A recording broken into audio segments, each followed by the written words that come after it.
Pera ang nakikitang dahilan ng isang international relations scholar sa mabilis na paglabas ng warrant of arrest laban kay dating Pangulong Rodrigo Duterte. Si MJ Mondihar sa report.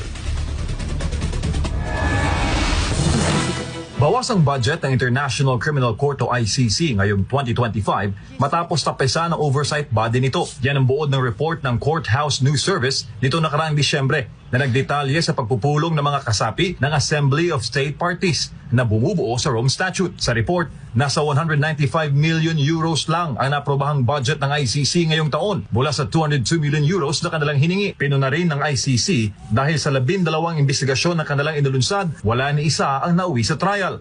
During the budget deliberation, kinriticize sila ng Assembly of State. Sabi, may investigation kayo ng 12 countries, pero hanggang ngayon, after nung December ng pagbibigay sa kanila ng budget, wala namang kayong trial in process. O anong ibig sabihin yan? Ayon kay Sasrogando Sasot, may gustong patunayan ng ICC, kaya mabilis nilang inaprobahan ang warrant laban kay Duterte.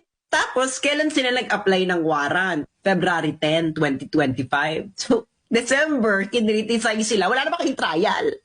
After ng December. So, after 2 months, nagmadali sila. Nag-apply ng warrant with the collaboration ng Bangag Administration. Naniniwala si Sasot na isang international relations scholar na may sabuatan sa pagitan ng ICC at ng Administrasyong Marcos Jr. laban kay Duterte. Sa kabila ng mga opisyal na pahayag doon ng gobyerno na hindi makikilahok sa ICC, lumitaw umano ang kabaligtaran sa mga dokumentong inilabas ng korte. Sabi sa paragraph 112 ng request ng urgent warrant nila noong February 10, in late 2024, the government of the Philippines publicly announced for the first time that it may execute an ICC arrest warrant. Kayo pala ang nakikipagtsikahan. Kayo pala nagsasuggest sa ICC.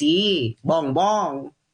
Tapos sabi nyo raw, noong late January 2025, sinabi nyo raw na i-execute nila ang ICC warrant kung ang magre-request, kung pinadaan ng request sa Interpol. So, tigilan nyo na yung sinasabi nyo, nagko-comply kayo sa Interpol. Kayo ang nag-suggest sa ICC na padaanin sa Interpol. Dahil may resulta na ang ICC ngayong taon, inaasahan ni Sasot na mas malaking budget ang makukuha nito sa taong 2026. Anong ibig sabihin nun? Kasi gusto nyo, pagdating ng 2026, ano naman kayo, bida-bida na naman kayo sa budget kasi may trial eh. Siyempre, kung walang trial, babawasan sila ng budget. Para sa Diyos sa Pilipinas kung mahat, MJ Mondeha, SMNI News.